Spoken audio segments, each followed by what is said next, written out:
నమస్తే, welcome to E6 TV. నేను మీ Sampath Kumar. Covid అంటే ఇప్పటికీ జనం గజగజ వణికిపోయే పరిస్థితి.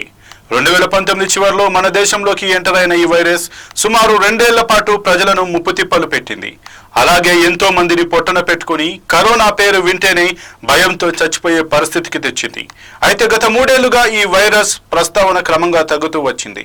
ప్రస్తుతం కరోనా గురించి దాదాపు మాట్లాడుకోవడమే మానేశారు.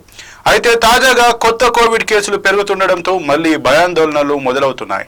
ఆసియా దేశాల్లో ఎంటర్ అయిన ఈ కొత్త కోవిడ్ తీవ్ర ప్రభావం చూపుతోందన్న వార్తలు అందరినీ ఆందోళనకు గురి చేస్తున్నాయి.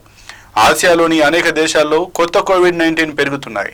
ప్రధానంగా హాంకాంగ్తో పాటు సింగపూర్లో ఈ కేసులు విపరీతంగా పెరుగుతున్నాయని అధికారులు చెబుతున్నారు.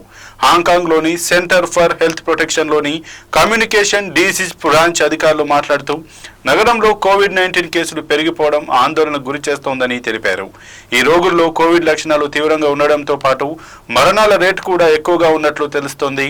సింగపూర్లో కోవిడ్ కేసులు రోజురోజుకు పెరిగిపోతున్నాయి.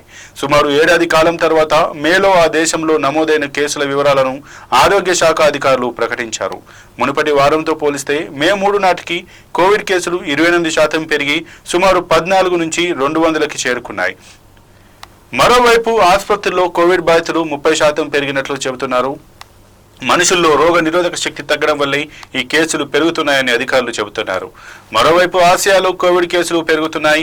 హాంకాంగ్కు చెందిన ప్రముఖ పాప్ స్టార్ అయిన ఈసన్ చాన్కు కోవిడ్ పాజిటివ్ అని తేలడంతో తన తైవాన్ కచేరీలను వాయిదా వేసుకున్నట్లు తెలిసింది. అలాగే బ్లూంబర్గ్ నివేదిక ప్రకారం చైనాలోకి కూడా కొత్త కోవిడ్ వ్యాపించినట్లు తెలిసింది. మే 4 నాటికి 5 వారాల వ్యవధిలో కోవిడ్ కేసులు రెట్టింపైనట్లు తెలిసింది. అదేవిధంగా థాయిలాండ్లో ఈ ఏడాది 2 రకాల కోవిడ్ వైరస్లు వ్యాప్తి చెందినట్లు ఆరోగ్య శాఖ అధికారులు చెబుతున్నారు. ఈ దేశంలో గత ఏప్రిల్లో సాంక్రాన్ అనే పండుగ జరిగింది. ఈ సందర్భంగా ప్రజలు గుంపులుగా కలవడం వల్ల కేసులు మరింత పెరిగినట్లు తెలుస్తోంది.